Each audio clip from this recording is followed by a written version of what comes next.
Missionary Ricky Cuaterno. Sige po. Thank you very much po, Pastor ST at ma'am, saka sa lahat ng mga members. If you sinasabi niyo, Pastor, yung si Mayan, ano, yung taga-Urdaneta, where's Mayan? Yun. He's a member of Crossroad Baptist Church, right?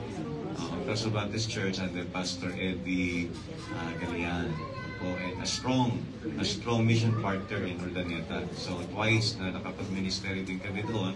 And at the same time, every time we visited Pangasinan, yan yung area na yun. And also, some of you, galing po sa mga churches which is actually connected with us. Yung nanay, nakausap ko na matagal kanina, that is from Pastor Macmanay. Ako po kasi ay mukha lang bata, pero ako po ay 31 years na nagpapastor. 17 years in the Philippines, 13 years in Africa. I got saved on January 4, hindi pa pinanganak pa sa inyo, no? 1982. January 4 of 1982. I grew up in the Baptist Church. I actually got saved under the ministry of the Baptist Bible Church of Santa Mesa, Manila. My pastor is Dr. Joseph Boyd Layos. Kaya lamang po kinuha na siya ng Panginoon, missionary, who trained me in the ministry, and I graduated in that particular church. My pastor is a missionary in the Philippines for 56 years until the last trip. Iniwan lang niya yung Pilipinas nang talagang hindi na kaya at inuwi sa Pilipinas, and also got infected by COVID during that time.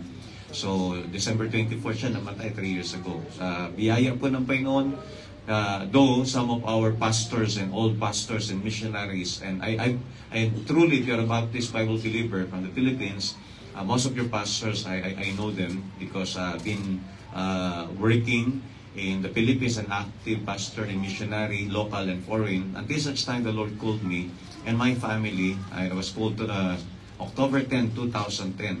And that is the product of speaking in different churches in Cambodia. Because we supported, local pastors pa lang po ako noon, but we support foreign missions and local missions. So dumating sa punto, I was invited to be the guest speaker in the Pastors and Leadership Conference. I am the guest speaker, and yet ako ang nag-surrender. So, kakaiba yun. If you are the guest speaker and then you surrender, parang sinabi ko na, convincing yung preaching ko. Kasi ako nag-surrender eh. That was the product of prayers. And I believe that even this church, you've been our partners in prayers. And thank you then, during that time, 2021, December, up to January, I traveled from Tanzania.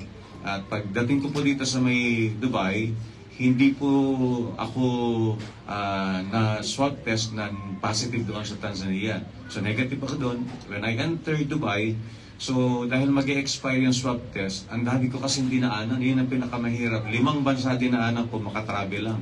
Because no fly zone ang Zambia, no fly zone ang South Africa. So nasa Tanzania ko, and my permit o yung visa mag-e-expire. So I need to go back to the Philippines. At yun nga, to make the long story short, I was in Dubai Airport at nag-swab test ako. Ang tagal ng release nung pala, ang result, sabi ng doktor na Pilipino, "Sir, you're positive." Ang dami namin magkakatabi noon, doon sa may airport, sa area, sa lounge kung saan, naghihintay lang ako ng flight. Wala pang 1 minuto, yung mga katabi ko lahat nawala eh. And that was Omicron time. If I enter the Philippines, I'll be the 3rd casualty ng Omicron. So, mabigat yun because I might be considered as dangerous na hindi pa pwedeng magland doon. So, I was particularly na itinanabil ako from Dubai Airport to the facility dito sa Dubai. At may mga Pilipino po ako nakasama doon. At habang nandun po sila sa loob, naka-schedule na lahat ng mga speaking engagement ko bago ko dumating sa Pilipinas. But I need to preach online. So maganda nun dahil wala rin mga service physical ganito. So online. So in the 10 days in the facility, nag-preach ako. Walang choice yung 3 kong kasama kasi COVID-infected din naman sila. Ay yung time difference. So nag-preach ako madaling araw, gabi, morning. Nag-invitation ako, alam ko sila nag-respond eh. So God turns these particular problems into an opportunity to share the gospel even inside the facility. At wala pong naging parang sayang sa mga panahon na yon. And I know that you have learned from Pastor Alex kasi doon ako nag-stay na I was infected, I am here. Hindi kami makatravel, but a blessed opportunity po na nandito po kaming mag-asawa, and I just would like to call my wife. At least ma-meet niyo at makita niyo si Sister Grace. Pastor, yung nagbigay kami ng tela sa inyo, ganyan po ang itsura. So alam nyo na pag tinahi, ganyan yung itsura nun. Ayan, so kami po ay sa biyaya ng Panginoon, sa biyaya po ng Panginoon, classmate ko po siya sa Bible School. Po, si Pastor Ricky Mabasa po, si Ma'am Helen, sila po ay aming kabatch. Noon siya po ay nag-mission sa Vietnam. Tapos si Pastor Romel Cadano, siya naman po ay kaibigan at laging kasama. No, so, biyaya po ng Panginoon, kami po ay 28 years na magkasama sa gawain ng Panginoon. Ang anak ko pong panganay ay ginagamit po ng Panginoon sa South Africa. We have our soon to come the first grandchild sa November. So, certified lolo-lola na kami. At yung anak kong lalaki, nag-iisa po iyon, siya po ay pastor na ng church na pinagpastoran pa sa Pilipinas. 26 years na yung church, 25 years old naman siya. So hindi pa siya buhay na sinistart ko po yung church. Na po. So, makapagbati man lang si Sister Grace sa inyo. Amen. Daming kwento, mapasensya na po kayo. Mahaba-haba kasi yun eh. 13 years in the field of Africa. So, napapasalamat po ako, Pastor, at last. Nakita namin kayo face to face. So, sa Facebook lang nakikita, no? And good morning po to all and also our Indian. Yeah, Filipino. Good morning. Yeah, my son-in-law is Indian South African. So, salamat po sa Panginoon for bringing us here sa Shield of Faith Baptist Church. Actually, yung pastor niya siya si Ma'am Helen, they are our close friends po as missionary po sa Asian Baptist Clearinghouse. So, nagpapasalamat po ako sa Panginoon dahil nakita ko na mga Pilipino kahit sa panig ng mundo mo dalayan, andyan sila to worship the Lord in spirit and in truth. Kaya salamat po. In Zambia, Africa, meron din po kaming Filipino congregation in the afternoon. Morning po is for Africans, all Africans, and then sa hapon po yung mga Filipino community namin in Zambia. Sa biyaya ng Panginoon, mga lasinggero, mga babaero, mga lahat na ng bisyo nasa kanila. Pero salamat po sa the gospel of the Lord Jesus Christ was being preached to them and unti-unti binabago sila ng Panginoon. Thank you for your support. Kasi po alam ko po ang church na faithful in supporting mission, binabless ng Panginoon. Kaya itong inyong crowd, pagbalik namin siguro nasa malaking bilang na kayo. Ay pagpe-pray po namin yan kasi nakakatuwang makita na ang simbahan lumalago. Pinapalago ng Panginoon sa biyaya niya. At salamat din dahil faithful kayong katuwang sa gawain. Hindi man po kayo makapunta ng Africa, but we are your representative in the land of Africa in your prayer and financial support. Pero kung gusto niyo pong pumunta, welcome po kayo. No? Welcome po kayo dahil dadalhin po namin kayo sa talagang actual scene, no, ng African mission.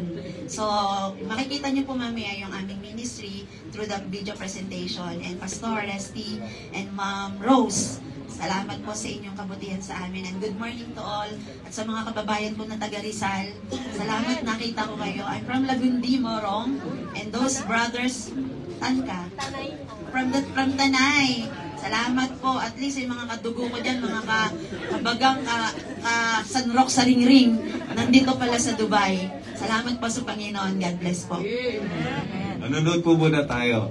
So, kakaiba yung service, siyempre, sa pagtitiwala ng Pastor Resty, ay meron po kaming video presentation. So, this video presentation was actually made from South Africa by Amazon. So, yung background music po niyan ay has something to do with what God has given and entrusted to us in Zambia and South Africa. It is the result from 2011, tsaka yung present. Yung wala lang dyan yung 2024, pero sa mga reports ay nakikita po ninyo yung progress ng Panginoon na binigay niya sa amin. Okay, let's view the presentation.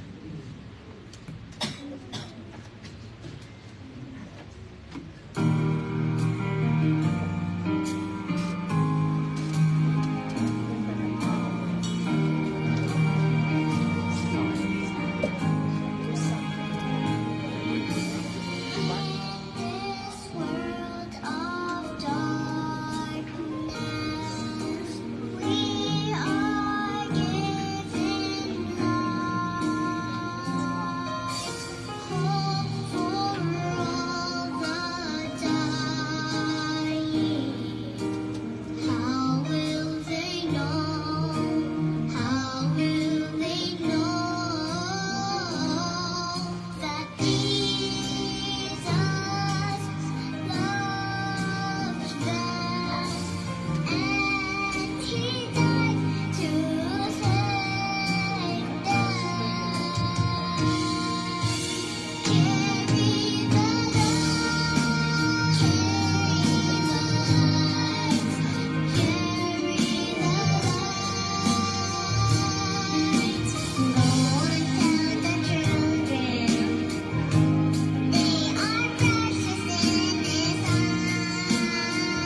Yun po yung aming school doon, 400 students.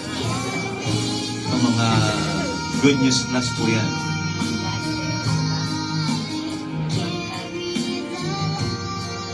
Yung mga Bible students, we have 40 Bible students in Africa. At 8 na sa kanila nagkapasa missionary.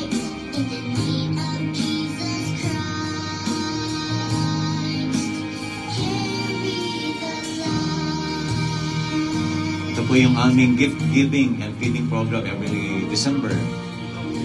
Ang tawag nila dyan, supageti.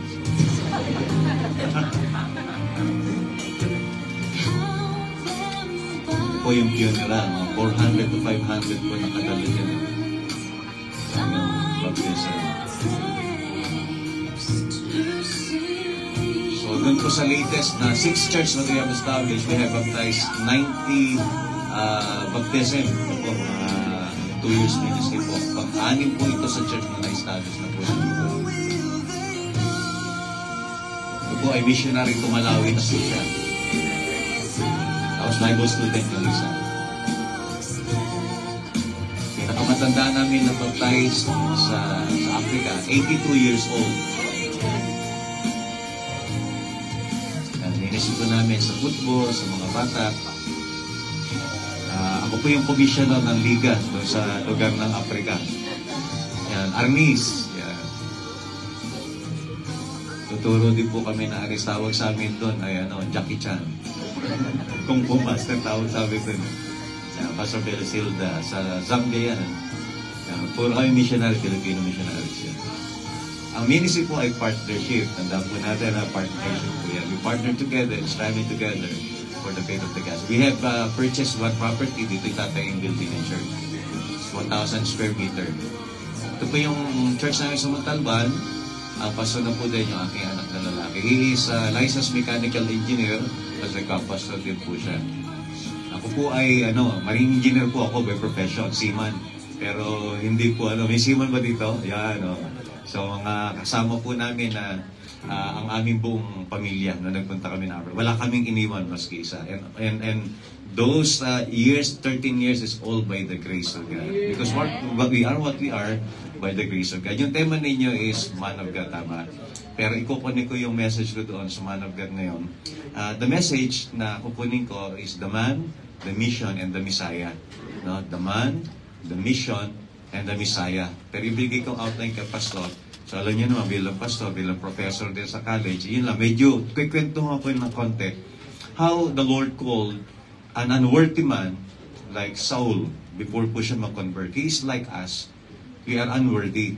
We are sinners. And we are actually considered, Apostle Paul considered himself like the chief among all sinners because he persecuted the believers. And at the same time, during that time when he persecuted the believers, the history of the New Testament church, as it was called during the time in the book of Acts, before we read our passages, makita po natin doon that during that time when they are entering the place of the period of the start of the Christianity, there was a moment in the life of Saul before his conversion in the road to Damascus that there was a faithful man.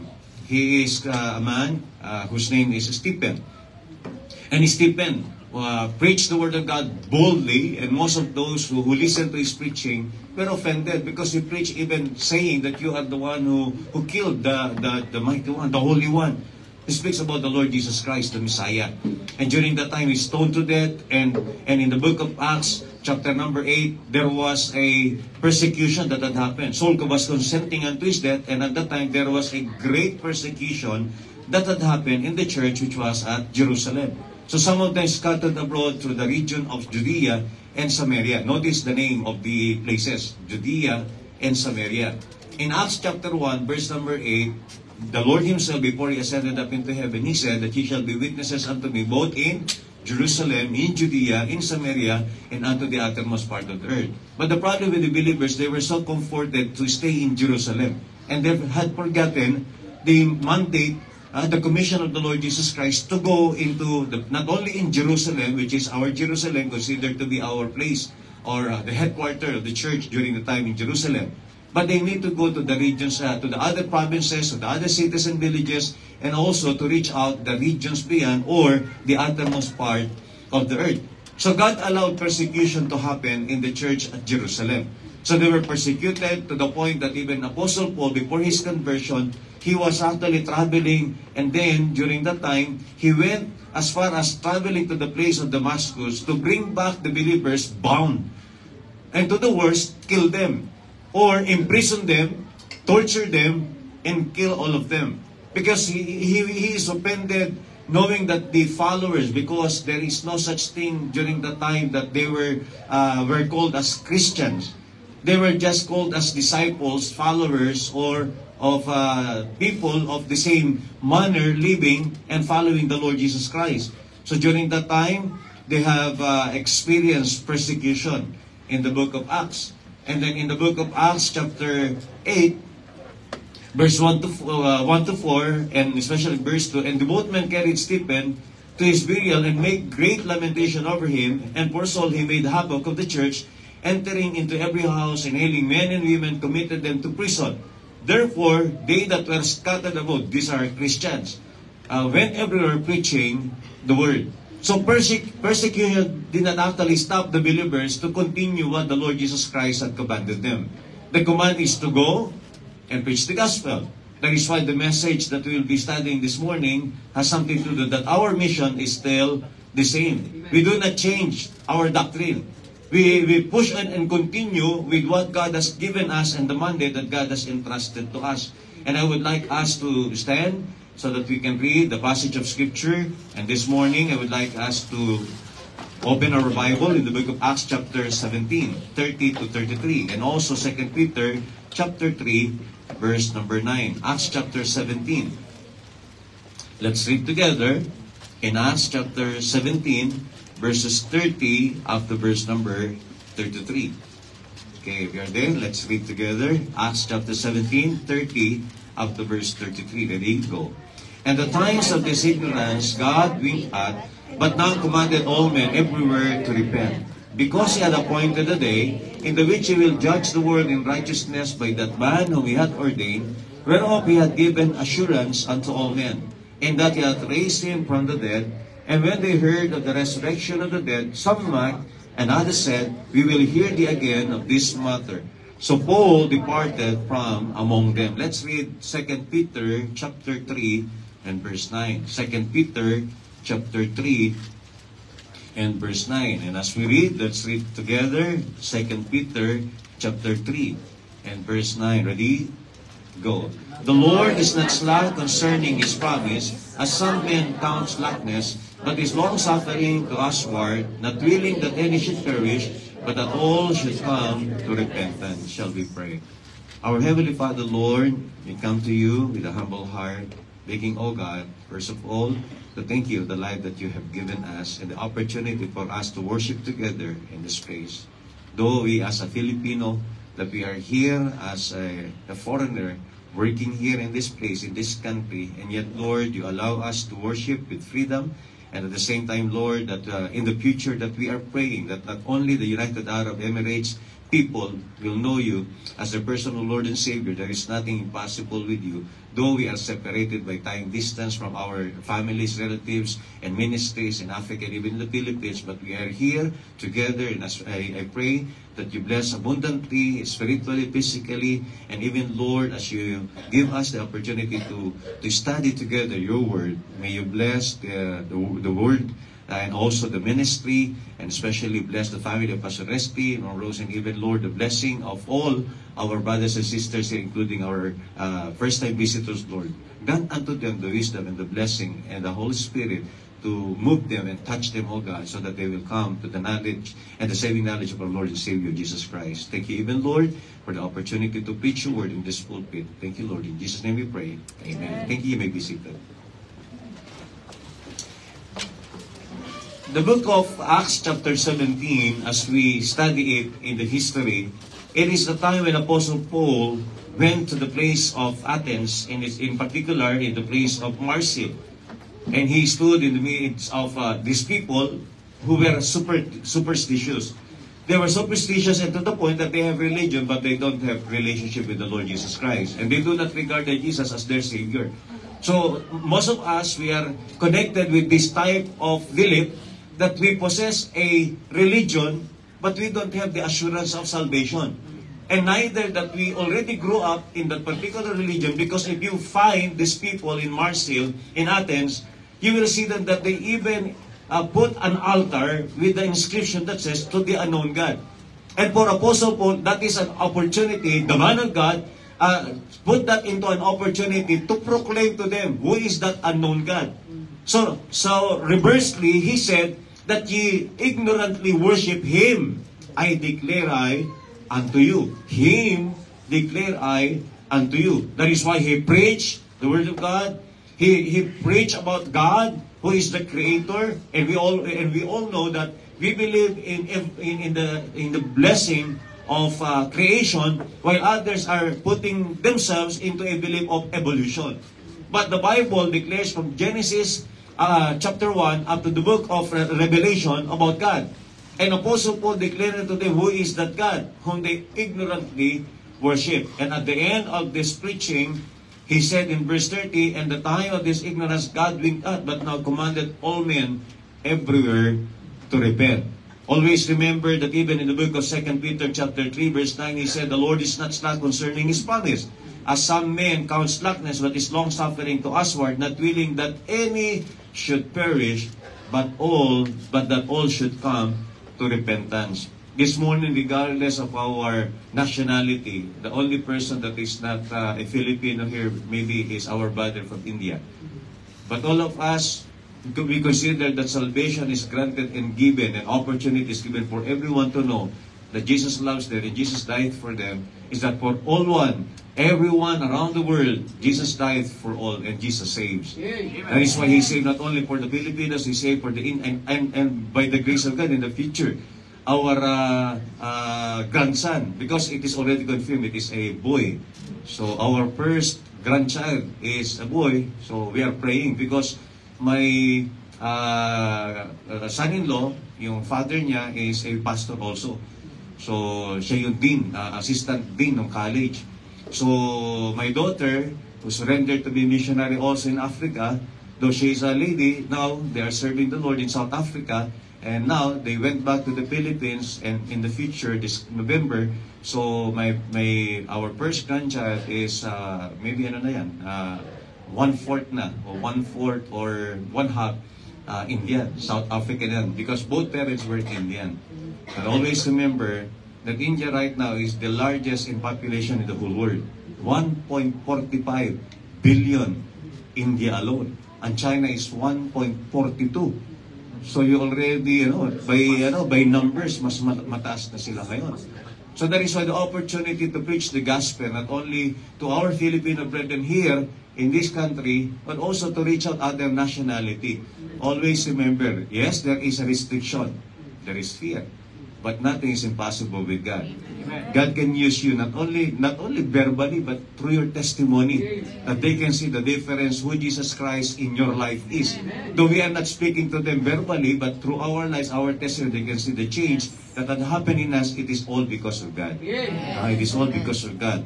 So during the time when they have started the ministry, Jesus ascended up into heaven. But before He ascended up into heaven, after 40 days of the infallible proofs of His resurrection, now He commanded commended the church to go and preach the gospel. In Mark chapter 16, verse 15, number 1, our mission is still the same. That is the title. Our mission is still the same. The introduction about who Apostle Paul is after conversion, about his mission, which is actually is devoted before to his religion, to his belief, but it is a wrong belief. But he is devoted to the point that he is even willing to persecute the believers that went to Damascus and bring back those believers bound, in chain, and also torture them and kill them. But he experienced in the road to Damascus in Acts chapter number 9 that he met his Savior, that the Lord Jesus Christ Himself spoke to him and say, Saul, Saul, why persecutest thou me? It is hard for thee to kick against the prick. Because for him to persecute the believers, he is not personally persecuting those believers, but he is actually persecuting their Savior, the Messiah, the Lord Jesus Christ. So, the mandate here, number 1, God's mandate is still the same. God's mandate is still the same. In Mark chapter 16, verse 15, the Bible says, "And he said unto them, Go ye into all the world and preach the gospel to every creature." The word go is a command. The word go is a command. That they need to abandon their comfort zone and go to places in Judea, in Samaria, and unto the uttermost part of the earth. In Matthew chapter 28, verses 18 to 20, it is a command for the whole church. Always remember, when we speak about the church, it is the body of the scripturally baptized believers. And we are covenanted together. We have our covenant, even this church, we have the covenant not only to hear the gospel, but to preach the gospel, to spread the gospel.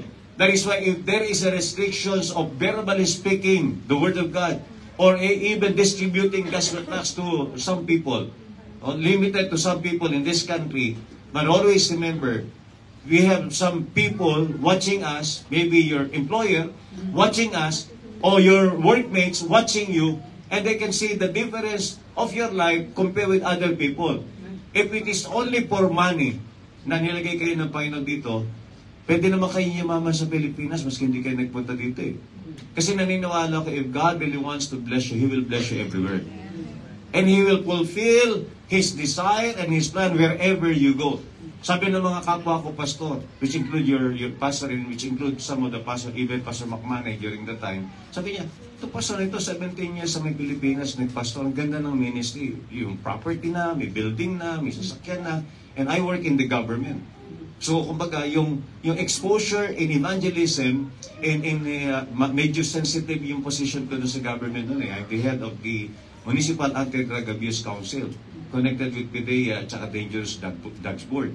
I am teaching and evangelizing parents, which we require. Walang pwede mag-enroll na estudyante sa public and private na hindi dadaan sa seminar on drug prevention. It is because mandated by the law, Republic Act 9165. Which is ito yung Dangerous Drugs Act of 2002. During that time, we require all the parents, 400 parents in the morning, 400 parents in the afternoon. And that particular seminar not only lecturing about the ill effects of drugs, but also at the end, that only God can change a drug addict. Always remember, rehabilitation cannot change a man, especially addicted to drugs.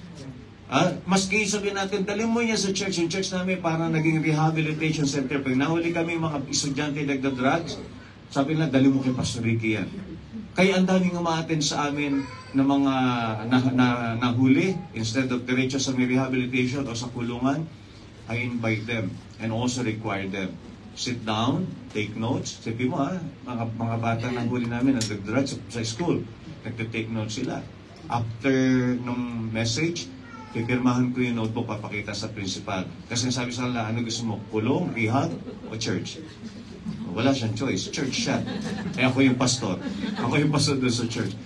Ang dami po namin na akin na kaluluwa. Imagine, 400 parents in the morning, 400 parents in the afternoon for 5 years straight. 37,000 people attended that particular seminar. Which means, yung potential ng church. And our church grew, numerically speaking. And at the same time, that during that time, I can go to all the schools in the whole Montalban area without any permit. Kasi my position speaks of the, yung aking way na talagang kailangan ko pumunta sa kanila. And it is also their joy to be visited by a department head. At during that time, the gospel was preached everywhere in Montalban. He said, ito, ganda na yan ito, iniwan pa. Tandaan po natin, this ministry and even our ministry, all the ministries God has entrusted to each and individual members or each and individual workers dito sa church na ito, hindi natin ito pag-aari. Ako, dumadaan lang po tayo dito. We don't, in particular, hindi tayo owner ng ministry. That is why it is very easy for me to surrender my life kasi inisip ko noon, hindi man sa akin yung church eh.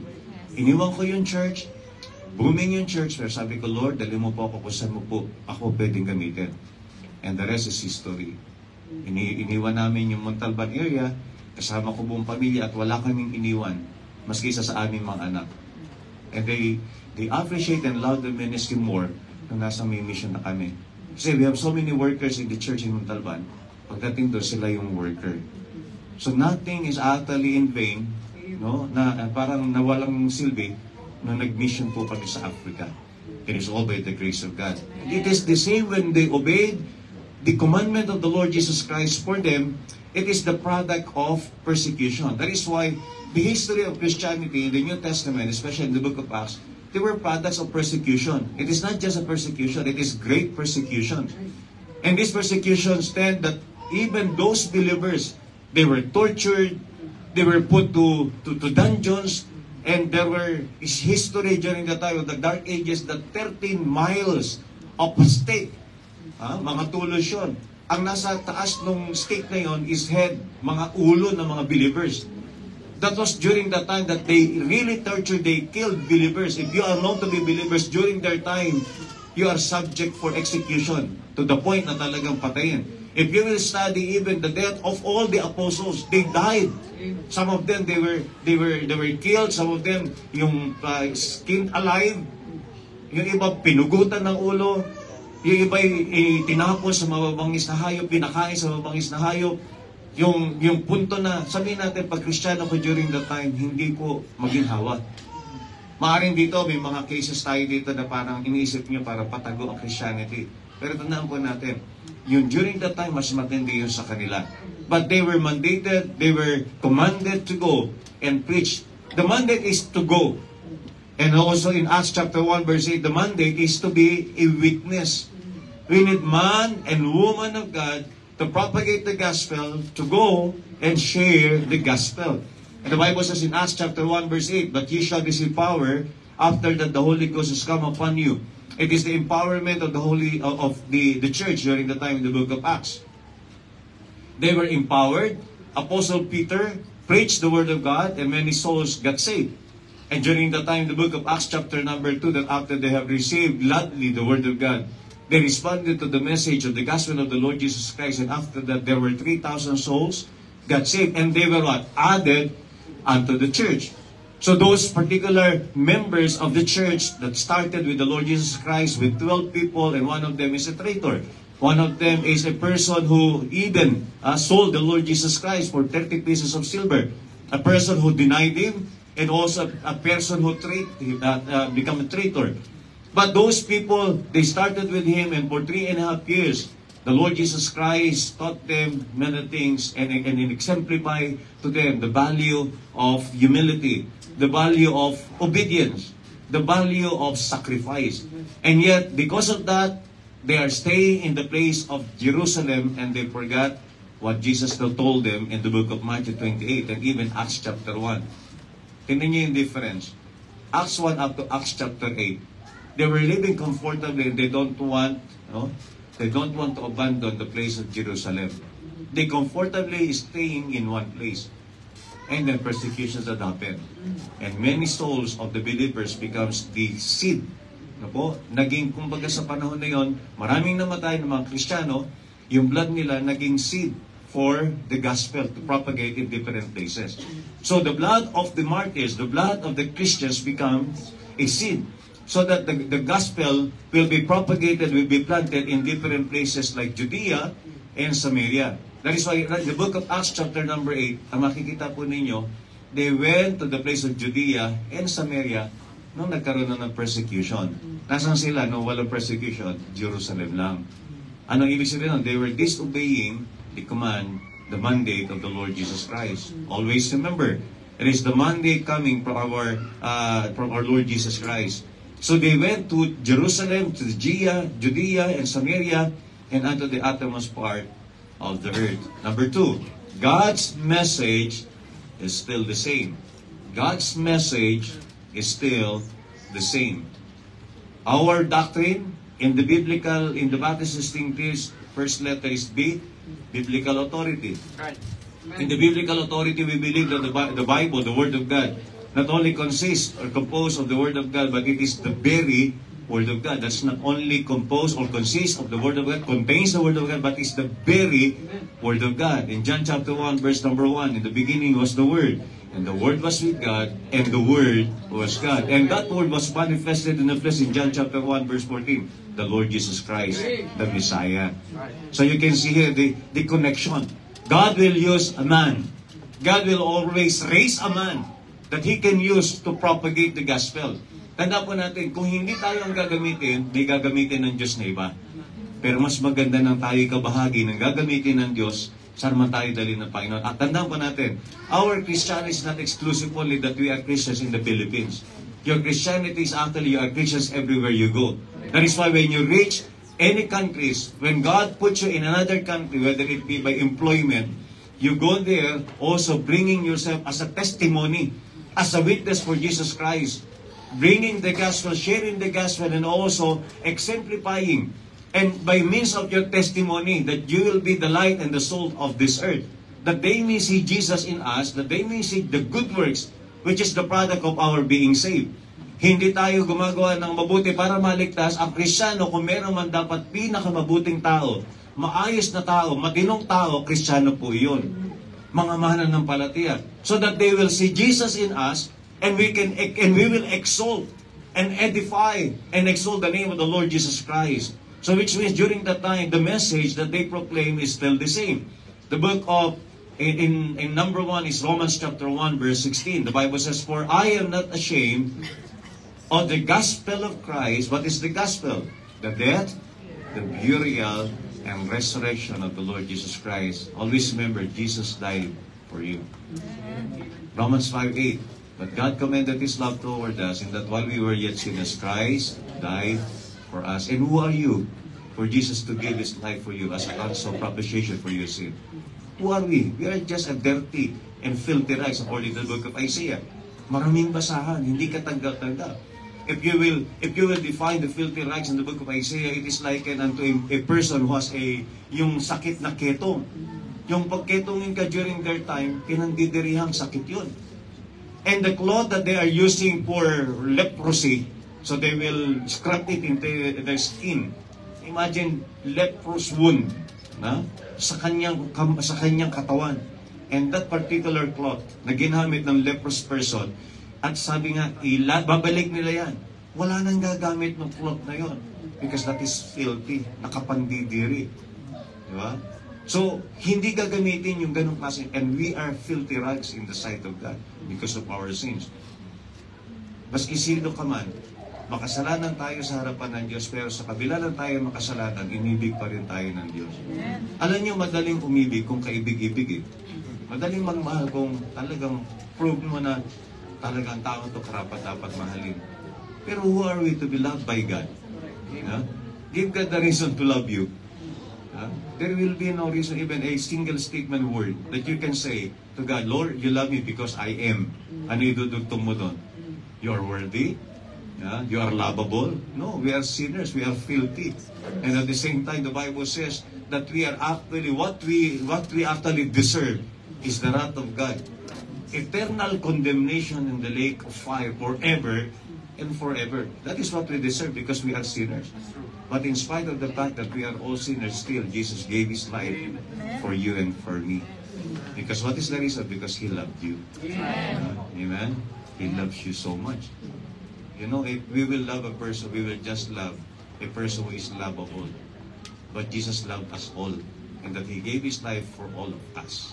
In the book of Romans chapter 1 verse 16, He said, "The gospel of the Lord Jesus Christ is the power of God unto salvation to everyone that believeth, to the Jew first, and also to the Greek." Historically speaking, Apostle Paul preached the gospel to the Jewish, they refused, they rejected it.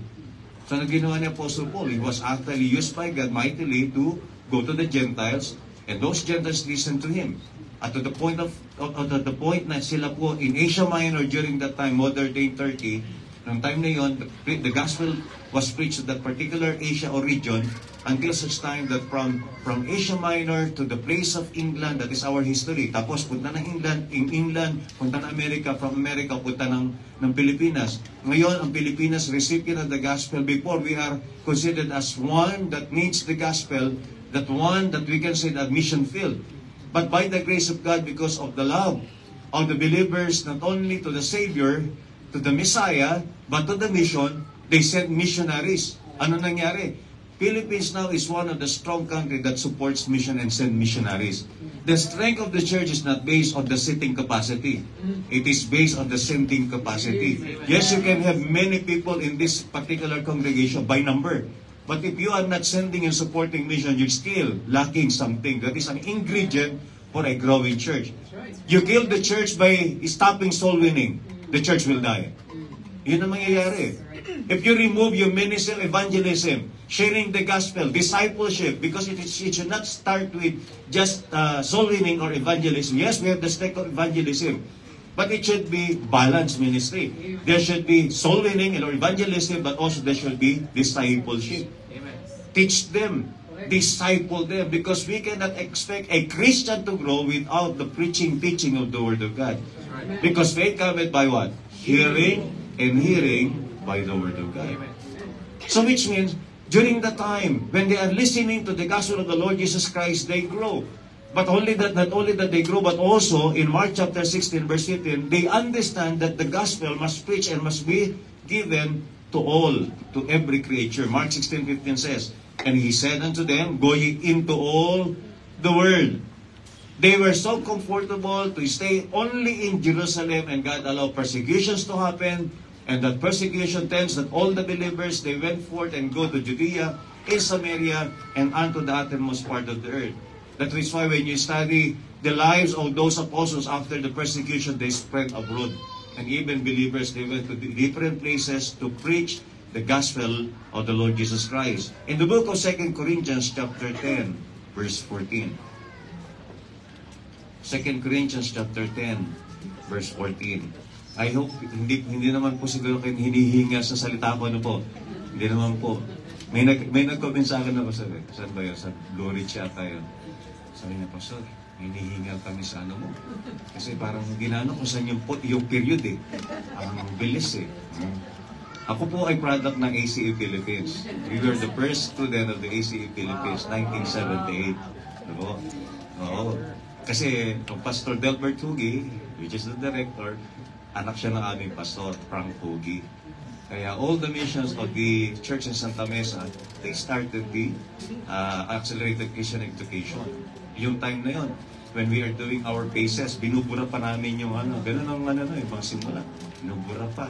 Tapos yung papel, yeah. So, parang during the time, blessed kami kasi the Word of God was implanted in my heart and in my mind using that curriculum. Because there is the Word of God in every page of the book. That is why if you are not yet a student, your children is not yet, hindi ko pinopromote kasi administrator ako na isa sa Africa eh. Pero nakita, our children, 5 of them, lahat po sila ay doon nag-aral, doon nagtapos. Ano po ang result mo? They were blessed by God, not only wisdom but also the heart to serve the Lord. You can be the most influential and intellectual and also, sabihin natin, by means of your tinapos sa pag-aaral mo. Kasi katulad sabi natin, no, you can gain the riches, the wealth of this world. But if you lose your own soul, what is the profit of it? Now sabi naman, for what shall it profit a man if he shall gain the whole world and lose his own soul? That is why, kaya hindi po ako nagbarko eh. Ang dalawa sa uncle ko ay kapitan. Yung isa kong uncle ay chief engineer. Papasok na ako ng going to Japan, yung direct hire. Kasi chief engineer yung uncle ko, retired na. So automatic yun, mag-na siya ng isa. So ako yung napili. That was 1993, naka-attend ako ng Pastors and Leadership Conference in Baguio City, Raha Soliman, Baguio City. Hanggang sila Pastor Macbanay na, Pastor Edwin Tan, mga kaibigan sa BNP during the time na ang preaching is about mission. Pero dahil I grew up in the church at I desire na, Lord, in the future kung anong kalooban. Pero talaga, sinong ayaw yumaman? Di ba? Sinong ayaw magkamal ng pera? Sabi nga nila, nakausap ko yung isa sa mga kasama ko, sabi niya, magkano sweldo mo na ngayon? Mababa lang, $15,000 lang per month eh. Mababa pa nun ha? 15,000 daw. Kasi chief engineer na o kapitan isa 20. Depende sa barko. Kung halimbawa ang dalawa tanker, karamihan ng mga pagkamag-anak ay puro tanker. No? So ibig sabihin, malaki yung kita. Pero hindi ka masisilaw sa laki ng pera kapag alam mo yung purpose ng Panginoon sa buhay mo. Kasi mapasaya man ang lahat ng yaman ng buong mundo. Pero alam mo, wala ka sa sentro ng kalooban na Diyos. Still, you are the most lonely person in this earth. No? Because the best place to be is in the center of God's will. Amen? the best place to be is in the center of God's will. And the best profession that you can enter is not yung mga blue collar, sabi natin, mga white collar, o mga tinatawag natin, mga, sabi natin na nagde-define sa tao na ang taas ng posisyon nito. Ang laki ng kita nito. Pero kaya mong iwanan ng lahat na yan para sa Panginoon. Ang Panginoon nga, He left the splendor of heaven. Amen? That's the song. He left the splendor of heaven. Di ba? If that isn't love, kung hindi dahil sa pagmamahal sa atin, if that isn't love, Jesus left the splendor of heaven just to give us that particular promise that if you will love Him and you repent of your sins and come to Him with your whole heart and personally accept and acknowledge that I am a sinner, and because of your love that you understand Jesus died for you. That is why they're preaching during the time when they are starting the church in the New Testament is the same that stretches out in 2 Corinthians 10:14 that says, "For we stretch not ourselves beyond our measure, as though we reach not unto you, for we are come as far as to you also in preaching the gospel of Christ." And also in 2 Corinthians chapter 10 verse 16, their emphasis is that the message is about the gospel. In 2 Corinthians chapter 10 verse 16, to preach the gospel in the regions beyond you, and at the most in another man's line of things made ready to our hand. Though there are times and opportunity that when you are staying in a country like in Dubai, katulad din po sa amin doon sa Africa. In South Africa, if you see our first picture in 2011, karamihan Pilipino. I was called by God and confirmed that calling to South Africa and left the Philippines because it is the same like a Macedonian call. They are praying and crying and saying, "Pastor, wala kaming pastor dito. Wala kaming church na ma-attendan dito. Hindi namin ako saan kami magtitipon para mag-church." Pero nandun na sila.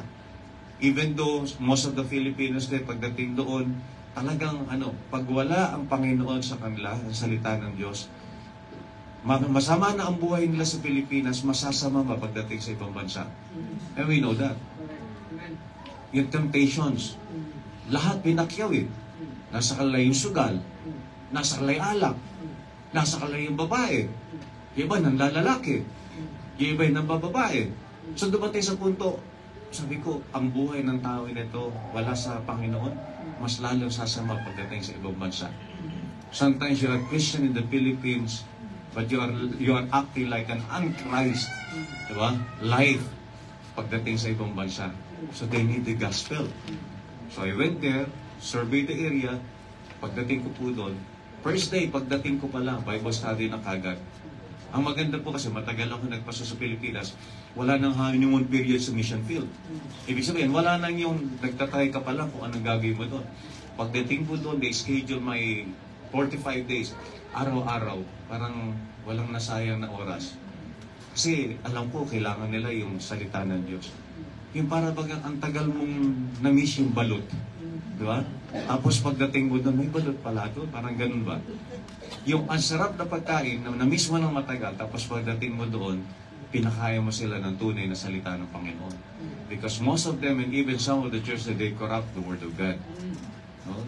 They more on healing. They more on prophesying, but there is no evangelism. The preaching is just like human experiences, but there is no pure gospel of the Lord Jesus Christ who can change and that can change a person's life. That was during the time when we preach the message, it should be the message that comes from the Word of God. If we preach the Word of God. If you teach the Word of God. If you are a gospel or good news class teacher, dito, I'm a product of the good news class. Salamat sa mga Sunday school teacher. Salamat sa mga good news class teacher. Kami yung mga batang lansangan na naabot ng gospel. Kasi may nagtuturong mga ladies sa amin noon. Ang sipag nila magturo ng mga bata. If you can see most of our ministries in South Africa and even in Zambia, you can see we have 480 students in that school. When we started the church, we started the church in one of the building or two buildings of the school. So the owner of that particular school enrolled in our Bible. So yung principal naging estudyant, two of them, owner at saka principal naging Bible student namin. And by the grace of God, the gospel is open for preaching. That is why every Monday we have evangelism. And we preached the gospel, and God saved many of them. They are now attending faithfully. Sunday school student lang namin sa bata, umabot ng 100, 150. 2 years old lang yung church. Pero ang trabaho po na sa 2 years na yun, before we start that, ikaw ang manunundo. Alas 11 ng gabi, maggagayat ka na. Wala silang lesson eh. Sa Pilipinas pa sila ng time na sinitart namin. Ikaw magagayat, pagdating ng umaga, lulutuin mo. Pag naluto na yung kakainin ng mga umaten, pagdating po nung alas 9, start the service. Tapos magsusundo ka, 15, 30 na katao, tapos lumiit na katulad nito, lumiit na yung space. So kailangan namin lumipat na mas malaking lugar. Alam niyo, ang biyaya ng Panginoon napakabuti. Nilagay kami sa lugar na yun, na meron palang school, nangangailangan sila ng tulong, so kami po inilagay ng Panginoon. And by the grace of God, ito po ay nagdulot ng pagbabago ng buhay sa maraming kabataan, mga drug addict before. Sa Africa, ang dami din drug addict. Ako, ang daming mga problema sa kanilang marriages. Pero tanging Panginoon lang at ang Ebanghelyo ng Panginoon makapagbabago sa kanila. By the grace of God, because of that, if those people felt yung love natin sa kanila, they will continue. Kasi they are human. They feel if you really care. And they feel if you really are sincere. Because our sincerity in preaching and also our sincerity in reaching them out is not just based on giving them. Kasi pwedeng bibigyan mo sila, pero hanggang kailan mo sila pwedeng bigyan. Pero if you do not give to them the precious word of God, the gospel that they need, no? Yung food, mauubos yan eh. Yung mga medical mission, mauubos din yan eh. Pero yung gospel, pag yun ay tinuro natin sa kanila, forever nilang taglayan until they die. And the best gift that we can give to the world is the gospel of the Lord Jesus Christ. The best gift that we can share to people, even here in Dubai, is the gospel of the Lord Jesus Christ. So we have the Monday, we have the message, and also the Bible says in Acts chapter 4, verse 12, neither is there salvation in any other. We have the man, we have the mission, we have the Messiah. Salvation in Christ alone. Neither is there salvation in any other, for there is none other name under heaven given among men, whereby we must be saved. Even the Bible declares that whosoever call upon the name of the Lord shall be saved. Salvation is through Jesus Christ's death in the cross of Calvary, and by grace through faith in Him and what He has accomplished and done in the cross of Calvary. That is why before He died, He uttered these particular words which He said in the time before His departure, before His death. He said, Tetelestai, it is finished. Jesus had paid the penalty of our sins through His blood. And through His blood, through His death on the cross of Calvary, the penalty of our sins is already paid by the precious blood of the Lord Jesus Christ. We remember that in salvation, we have the three tenses of salvation. We have the past, the present, and the future. When you receive the Lord Jesus Christ as personal Lord and Savior, He saved you from the penalty of your sins. Your past, you are no longer condemned for eternity in the lake of fire. You have been given, and by the grace of God, your salvation is already secured, settled, and assured. And He promised to us that whosoever believes in Him should not perish but have everlasting life. You are saved from the penalty of sin. That is salvation. Now, by the grace of God, as you serve the Lord Jesus Christ, God gave us that blessing of sanctification.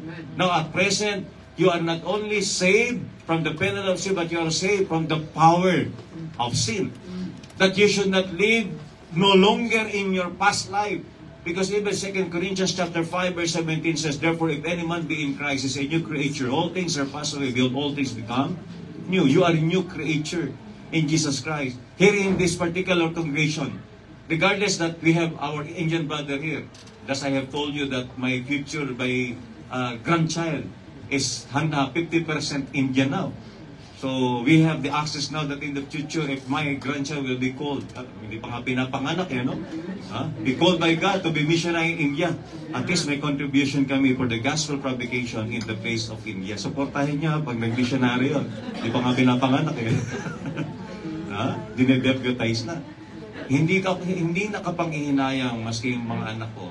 Sabi ko sa kanila, puro professional Yung anak ko na babae na panganay, talagang biniyaan siya na Panginoon. Yun lang blessing pag anak ng mga pastor.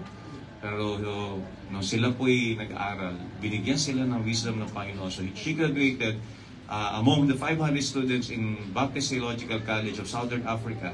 So she graduated as the top student. Na-free lahat yung pag-aaral niya. Tapos yung buti na lang, nag-iisang anak na lalaki, nakagraduate siya, graduate din po siya, tapos ngayon nagpapastor siya.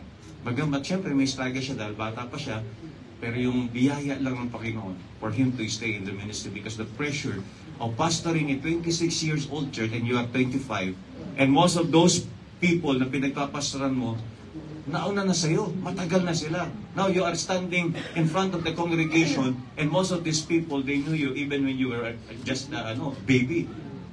So they have seen how my son grew. Pero nung nag-mission kami, it strengthens and solidifies his love for Jesus and his love for the work of the Lord kasi nakita nila that we serve by faith. There were moments, talagang wala na. Parang sa Pilipinas, parang yung pagkukunan mo ng bigas, tumutunog na yung takalan, wala ng bigas. But never in our lives na maski yung time na yun na walang-wala na, maski nung COVID time, wala, hindi naman ako may dadating na support. Pastor. Kasi ang church is affected eh. But during the time, even yung mga unsaved, pupunta, papadala. Tapos may mga organization, sabi na, we have heard that there is a missionary in that flat, in that villa, parang sa atin, villa dito, na nagsaserve sa Panginoon. Do they need some mga groceries? Nagdadala pa so, alam niyo kung paano mag-provide ng Panginoon. Even ang pinaka-kuripot, pinaka-madamot na ibon, tulad ng uwak, ipapadala niya to feed his servant. And that is the history of Elijah. After the victory against the prophets of Baal, prophets of the grove, he went to the brook of Cherith, and he is actually exhausted during that time, thinking he's already done. But out of victory comes the persecutions that even Jezebel, pinahahabol siya, patayin yung tao na yan. Pero during that time, di ba, yung depression na, stress na siya, dumating sa punto, God refreshed him and even sent a raven to feed him. What is a raven? Stingy na ibon. Mabaganda lang pakinggan, stingy, English no? Pero sa Tagalog yan. Kuripot. Diba? Hindi naman pwede sa ibon ng kuripot, madamot. Pag tumuka ang raven, pag tumuka yan, diretsyon lunok. Walang care yan sa kung may gugutom sa katabi niya, hindi po, ganun, kadamot. Kaya, maski ang isang tao, maski unbeliever yan, katulad ng raven, katulad madamot na ibon, para may papakain siya sa kanyang lingkod, gagamitin niya maski yung mga imposibleng magbibigay. Kaya dito, kung hindi pa po kayo nagbibigay, at hindi ka pa nagkukumit, magbigay ka na. Diba? Bakit? There is always a blessing, that overflowing blessings to you. Now, we look back doon sa case ng woman of Sarifat. Woman of Sarifat, the prophet Elijah was actually given a chance to visit at that particular place. But there was a widow who is actually gathering some sticks, and that is to prepare the last meal for her and for her son. And they will be waiting until they die kasi may 3.5 years of famine. Drought. Ano nangyari? While gathering the seed, then here comes the prophet, the man of God. Ano nangyari po doon? Prepare for me a meal, a cake, so that I can eat. And after that, prepare for you, for yourself and your son. Kung madamot po yung babae, pwede sabihin, napakagarapal mo naman. Diba? Hindi ka na naawa. Kami, magluluto na lang ako ng pinakahuling pagkain namin. Last na ito. Tapos kukunin mo pa.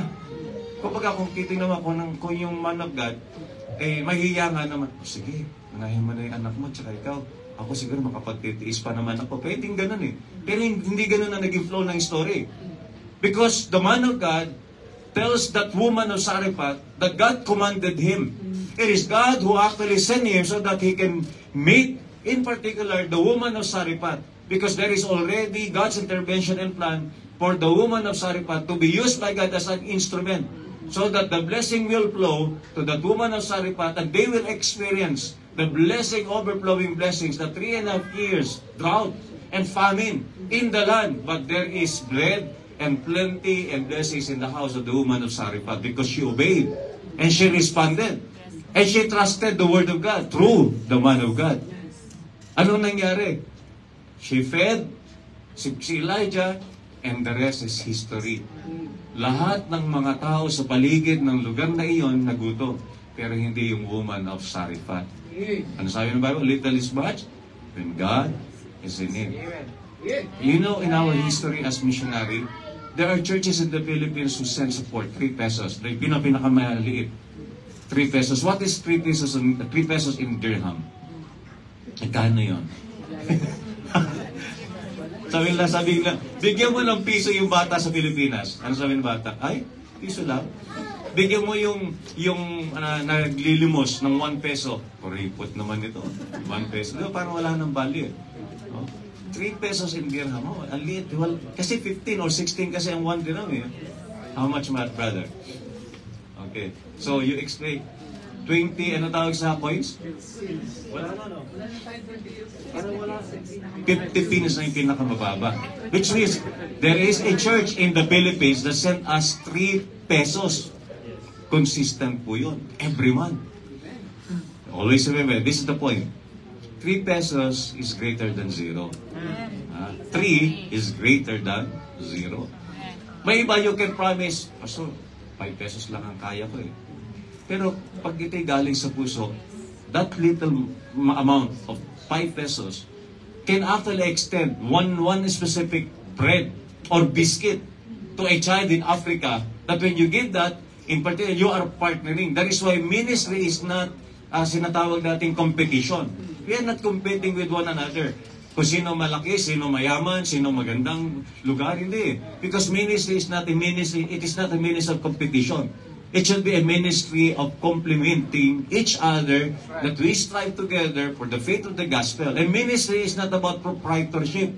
Akin ka, kami lang. Kami lang magkasusuportahan kasi tayo magkakilala. Huwag natin suporta pag hindi galing sa atin. No.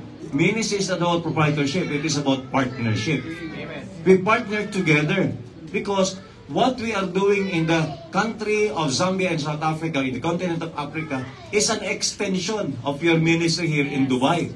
Because we are doing the ministry of the Lord simultaneously. That is why the command in Acts chapter 1 verse number 8 that it should be done both in Jerusalem, in Judea, in Samaria, and unto the uttermost part of the earth. And the word both there is very important. Meaning, it should be done at the same time.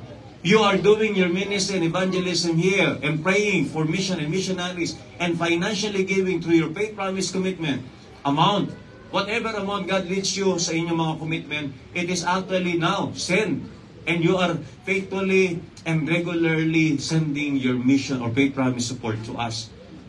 Pero sabi ng Bible, yung support na yon is an extension of your care because in history, even the church in Philippi, kung titingnan ninyo yung book of Philippians chapter 4, but if you will quote Philippians 4:19, ang thinking natin dyan, sa Philippians 4:19, ang thinking natin dyan, but my God shall supply. Sometimes, you quote that verse and claim that verse na intended akala mo para sa lahat.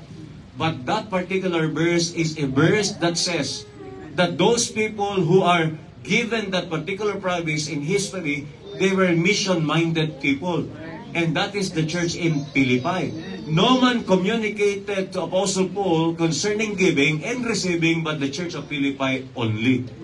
It was emphasizes doon sa tingnan niyo yung Philippians chapter 4. Let's go back for, kasi malapit na naman sa pangatlong point eh. Kasi ang ating number 1, the mandate is still the same. The message is still the same. Bigay ko rin yung pangatlo, the mission is still the same. Tingnan natin sa Philippians 4, the church in Philippi ministered to the man of God whose name is Paul. And in Philippians chapter number 4, starting from verse number 10, it says, but I rejoice in the Lord greatly that now at the last your care of me hath flourished again, but wherein ye were also careful, but ye lack opportunity. Not that I speak in respect of one, verse 11, Philippians 4, for I have learned in whatsoever state I am therewith to be content. I know both how to be abased, and I know how to abound. Everywhere. And in all things I am instructed both to be full and to be hungry, both to abound and to suffer need. I can do all things through Christ which strengtheneth me. It is the experience of Apostle Paul that tells that what had happened to me, many experiences, muntik siya mamatay, na-stone siya, na-shipwreck 3 times. Pag sa barko, nilubungan ka ng isa, sa termino ng sanlibutan, malas. Pero pag nilubungan ka ng 3, sobrang malas. Parang hinahabol ka ng kamalasan na hindi ka pa mamatay-matay. O, pangalawa, pangatlo. Kaming mga tripulante sa barko, pag isa, malaking dagok sa buhay ng kapitan yun, ng engineer yun. Malaki, parang iniisip na, ano yung kakainan mo? Bakit nangyaring nalubugan kayo? Kasi even kung cargo yan, ano naman yan eh, minimeasure lahat yung laman yan eh. Alam nila, bago yan umalis, chinecheck lahat yan. Pero pag nalubugan ka, ay mahina klase ng tripulante, mariner, yung may dala ng barko, pero hindi. Kasi kung meron layunin ng Diyos to, sometimes, sabi ko nga, persecutions had happened, including those experience of Apostle Paul, that he is already experiencing na talagang suko na ako kung wala ang Panginoon. Kaya magagawa ko lamang ang lahat ng bagay dahil kay Kristo na nagpapalakas sa akin. Ano po ibig sabihin nun? He actually magnify and exalt the name of Jesus Christ alone, that He can do nothing without Jesus Christ. And that He can do also to be triumph even in the time of sufferings, to be victorious even in the time of wants and even in the time of needs. Because Jesus Christ is there to strengthen him. And the grace of God is sufficient for him in all things. Notwithstanding, ye have well done that ye did communicate with my affliction. Verse 15. Now ye Philippians, ito yung word. Now ye Philippians, know also that in the beginning of the gospel, when I departed from Macedonia, no church what? Communicated with me as concerning what? Giving and receiving, but ye only. So talagang yung mga mayayaman church, Corinth, other churches, if you will learn or study yung mga churches, yung pinakamayaman na lahat ng mga churches, nandun sila. Pero wala nag-communicate sa kanya concerning giving and receiving. Like for example, when it comes to giving, that is support. When it comes to receiving, that is comforting the believers na pagdadaan sila sa isang area, tapos may madadaanan sila mga churches, pinatutuloy siya. Pero ang ginawa sa kanya, puro pangako. Walang natupad sa pinangako. Oh, Missionary, we will partner with you. We will pray for you. Madali pong sabihin yun. At temptation din po yun na sabihin kasi madali tayo magpa-impress ng tao eh. Pwede yun. Pero pag nangako po tayo, hindi natin pangako yan sa tao. Pangako natin, it is between you and God. That is your commitment to God. Yung church, instrument lang po yung church. Kasi ang church, hindi yung building. The church is the people.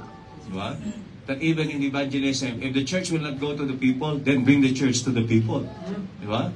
Which means, let us go out and preach the gospel, evangelize, so that the church will be used by God to evangelize the world. Sabi ng Bible, no church communicated with me concerning giving and receiving, but ye only, for even in Thessalonica ye sent once, and again unto my necessity. Is there a need in the mission field? Yes. Ang difference ng local at saka foreign, ang mga foreign missionaries kailangan ng visa, ng permit. Hindi naman namin lahat magagamit. Katulad ko, kung magte-tent making missionary ako, offshore eh. Magbabarko ako.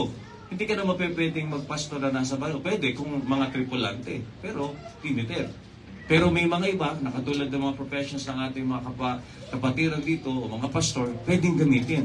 During the time, when Apostle Paul surrendered his life, he surrendered all. He is a person of, sabihin natin, estado ng kanyang buhay. He is a learned person. He is an attorney, he is a lawyer by profession, a businessman, yung trade nila is tent making, and at the same time, he is a member of Sanhedrin. A member of Sanhedrin is like an elite lawyer. So masabi natin na meron siyang kakayanan to obtain material and wealth. Kaya niya. But during the time, he surrendered all. That is why he is actually not only personally dependent upon God's provision, but also that he is even encouraging the believers that prior to this ministry, ginawa niya, hindi siya umaasa sa giving ng mga churches. Ano po naging result? Hindi binines yung mga churches. Pinigil niya na huwag kayong magbigay kasi iniisip niya, kaya ko namang kitain, kaya ko namang magkapera, nang hindi kayo magbigay, kaya ko na ito. Pero the more na ginawa niya yung bagay ito, yung church sumasad at hindi pinagpala. Pero nung ginawa niya na maturuan niya mga tao magbigay, natuto sila, pinagpala sila. Now this is the promise of God to this church, in particular the church in Philippi, which can also be a church here in the Shield of Faith Bible Baptist Church here in Dubai. Because if you are a mission-minded church, a mission-minded church. The Bible says, now, not because I desire a gift, but I desire fruit that may abound into your account. When you bless people, when you bless missions, when you bless missionaries, it is not for us. It is for you that God will shower upon you blessings upon blessing. In verse 18, but I have all and abound, I am full, having received of Epaphroditus the things which were sent from you. Fellow worker to, si Epaphroditus. Kakamanggagawa. Sa church, kailangan ng katuwang sa gawa. Natutuwa po ako pasok dito. Kasi yung mga men ninyo, di ba? Iba yung maganda po yan eh. Kasi halimbawa, kung sa church, pag nagsisimula talaga ikaw lahat. Di ba? Ikaw yung magpapakanta. Kung ikaw lang din ang marunong sa instrument, ikaw pa magtutugtog habang nagpapakanta. Tapos mag-offering habang tumutugtog, nag-aano ng offering. Parang ikaw na. Di ba? Ikaw na. Jack of all trades, master of that. Ikaw na lang. Hindi po maganda, di ba? Lalo na pag marami ng church, maraming members na, maraming men, nakakatuwa po, nagpapagamit kayo ng inyong buhay. Iba sa inyo, hindi naman po natin naranasan sa Pilipinas yung ganitong ministry binigay. Kung dito kayo na say, ngayon ginagamit kayo ng Panginoon. Kasi kung hindi kayo gagamitin ng Diyos, sino gagamit sa inyo? Ang demonyo. Di ba? So, di ba rin ang literally sabihin natin, Lord, salamat, you have given me this opportunity to be used by you, and I am only able and capable, it is because of all your grace. Kaya sabi ni Apostle Paul dito, that your ministry, which is also, that I have received of Epaphroditus, the things which were sent from what? From you. Yung galing na tulong sa inyo. Meron lang pinadadaan na tagapaghatid sa ministry, katulad nga po dito, an odor of a sweet smell, a sacrifice acceptable, well-pleasing to God. Last verse in verse 19. But my God shall supply all your need according to His riches in glory by Christ Jesus. Who's God? He's God. The God of Apostle Paul. Also, the same God whom we serve. The same God who blessed the people in the time of Apostle Paul, the same God of the time of Moses and Noah and Abraham and Isaac is the same God that we serve today. The same God, the omnipotent, all-powerful, the omniscient, the all-knowing God that knows your need, that before you desire and you pray for something or you commit something, God already knew kung saan manggagaling yung blessing na yon. That is faith. Kaya sabi ng Bible, last, mission is still the same. The mission is still the same. Yung last portion po natin dito sa the mission, so number 1, God's mandate is still the same. Number 2, the God's message is still the same. What is the message? The gospel of the Lord Jesus Christ, that salvation is in Christ alone. Number 3, God's mission is still the same. Mark chapter 16 verse 15. The Bible says, and He said unto them, go ye into all the world. That is the scope of our mission. Yung sakop ng ating ministry. Your ministry is not just exclusively here in Dubai or in the United Arab Emirates. You can be used by God by partnering to those missionaries in different parts of the world through your prayer. You can pray for us and we need that. You can give to missions and we need that. And also if there will be opportunity, if you would like to visit Africa, punta po kayo doon. At makikita niyo po yung may isang nag-testimony siya, mahina sa Pilipino, mahina sa Tagalog. Hindi niya alam kung paano paiksi niya salita na maraming hayop. Ang ginawa niya, yung word na ginawa niya, maraming kahayupan doon sa Africa. Pag sinabi sa Tagalog, kahayupan, kasamaan. Kaya pag gusto niyo makita yung kahayupan doon sa may Africa, punta kayo doon. Marami po doon leon, di ba? Marami doon mga rhino, lahat. Common po doon, tumatawid yung mga elepante. Normal po kasi maraming safari sa amin. But we are not there in Africa because of the safari or the tourist spot. We are there to evangelize Africa. We are there to share the gospel. We are there to say to those people that Jesus is the only Savior. And He is the one who gives us this particular mandate to go into all the world and preach the gospel to every creature. Hindi tayo mamimili kung anong lahi sila. We preach the gospel to every creature. Sa pagtatapos po, if we will look at the regions beyond, yung sinasabi dun to every creature, into all the world, as of June 9, 2024, God's mission is still the same to every creature. Sabi ng Bible doon sa lahat ng ating pagmiministeryohan, sa lahat ng tao. As of June 9, 2024, there are 8.11 billion in total population sa buong mundo. 8.11. Ang India is 1.44 billion. First po yan sa ngayon. At yung pangatlo ay United States of America, 341 million. Indonesia, world's thickly populated ng Muslim yan, Indonesia. But we have some missionaries also in that place, in the country. Ang Philippines po ay 119 million as of 2024, June 9. Ang source po niyan is Worldometer Live Population. Yan yung talaga pag clinic niyo yun, naglalagay po yan ng details ng every second tumataas yung population. Kapag meron pong ganyan, ibig sabihin, ang ipinanganganak po, ang halimbawa, ang namamatay po, o pinanganak ay mga 365,000 per day. Ang namamatay naman, mga around 151, ibig sabihin, halos kalahati. Sa bawat segundo, while we are studying the Word of God, there are two persons dying every second. Sa bawat tick ng orasan, dalawa po ang namamatay. The danger is that, what if yung two na tao na yun na namatay, hindi sila mananampalataya? They are not yet saved. Where will they spend eternity? For sure, in the lake of fire, in hell. And they are our responsibility, especially your loved ones. If your parents are not yet saved, they are your ministry. Classmates ninyo, workmates ninyo, or relatives ninyo, or mga kapitbahay ninyo. So sila po yung ating ministry. So sa Pilipinas, 119 million. South Africa is 60 million. Zambia is 20 million. United Arab Emirates is 9.5 million, 96. Sabi ni Pastor Alex at yung Pastor Marlon, Pastor June, sabi nila, yung dati umabot na 1 million ang Pilipino dito. Ngayon, mga 700 to 800,000. Ang dami nun.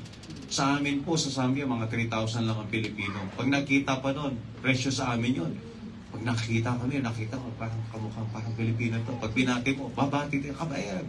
Sa re-response yun dito, pag nakita mo yung Pilipino, parang nasa Manila ka lang yun. Wala nang pansinan. Kasi parang pakarunan, marami ng Pilipino dito, di ba?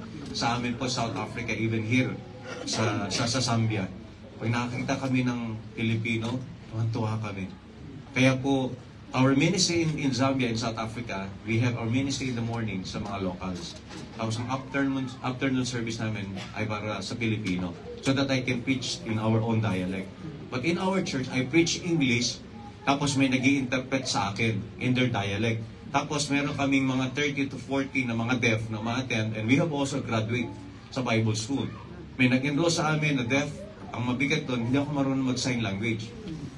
So nag-enroll siya. May nag-enroll na marunong mag-sign language. So what had happened is that at least may mag-interpret sa kanya. May nag-enroll marunong mag-French, from Congo. But the problem, this person in Congo, wala akong idea about French. May nag-enroll din na marunong mag-French, Congolese din. Tapos yung isa, nag-enroll parang sa ating province, Bisaya siya, Tagalog ako, hindi ako marunong ng dialect niya. So may nag-enroll, kapareho niya ng probinsya. Ito na, Bible School. Nagtuturo ako, nag-sign language yung isa, nag-i-interpret sa French yung isa, nag-i-interpret sa language. Sa biyaya ng Panginoon, in 2019, we have mga unang graduates. Yung pinaka naging first honor po ay yung deaf. At sa klase, habang nagtuturo ko, siya yung pinakamatanong. Hindi man nagsasalita, pero pinakamatanong. Every point of my lesson, nagtatanong siya. And to the point that every time, nagturo ako, tanong siya ng tanong, sabi ko, nainis na ako eh. Next question mo, lalabas ka ng pintuan. Pero yung graduate siya, first honor. Tapos yung isa, second honor. Kasi dalawa lang sila eh. So, talino, no? So, walang imposible. If God can use a deaf, He can use you. If God can use an unlearned person, no English, talagang 100% no English talaga, hindi alam. Pero ngayon, missionary na.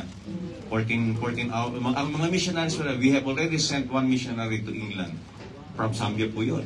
We have also sent one missionary na sa Zambia na, siya po yung nakapag-asawa ng Pilipina. May anak na sila ng isa. 14 hours away naman siya nagpapastor. Yung father niya is my first student in Zambia, at yung anak na ngayon ang nagtuloy nung ministry kasi namatay yung father niya.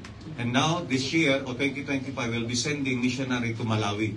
We already survey yung place ng Malawi sa lugar na yon, and we will be sending one.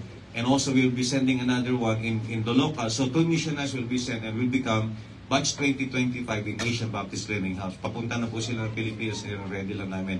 Umalis kami ng Zambia, sila po ngayon yung may hawak. And we want them to impart, pero graduate po sila, they were students from 2016, graduate in 2019, product na po ng Bible School. At lahat po ng bunga na yon, may part kayo. Your labor is not in vain in the Lord. Why? Because we have the same heart. Our mission is still the same because God's mandate is still the same. God's message is still the same. And God's mission is still the same. Go ye into all the world. These people, sa population po natin, ang population na yan, 2 billion po dyan Islam. 2 billion out of the 8 billion. No? 2 billion ng Islam. 15.1% Hindu. Most of them from India. Po, 2 billion, 1.2 billion. 12.5% non-religious atheists, ang laki na yan. 1 billion. Ang Buddhism, 6.3% or 508 million in population. Buddhism, ang lalaki ng people niyan. Islam, Hindu, yung Buddhism. Tapos meron din po yung 476 million tribal population. Nasa Africa marami niyan. Mga tribal, animist. 90 countries, 15.3 million Jews. Sipin nyo, tribal population na mga tao, 90 countries sa kanila. 15.3 million Jews need to be reached by the gospel. Israel now is a mission field. America now also is a mission field. By the grace of God, Filipino now is being used by the Lord as one of the top 3 countries that send missionaries and support missionaries. Although you are here in Dubai, but your money sent to mission is not in vain because you are also contributing for the propagation of the gospel. And that is the essence of the existence of the church. That is the very purpose why we have this church here in Dubai. There is a testimony, for last, in conclusion, there is this testimony of Hudson Taylor.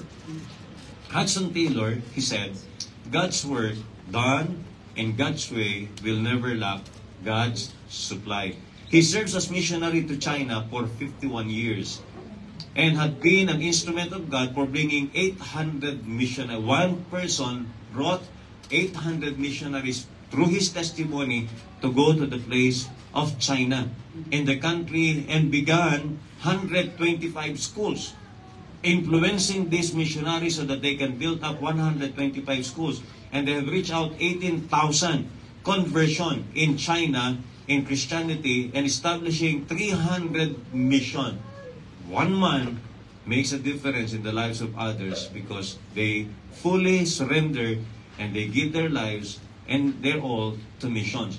And because of that, 300 missions established in China in more than 500 local helpers in all 18 provinces in China. One person, Hudson Taylor, influenced the country. And how about you? No? Make a difference in the lives of others. Be a man.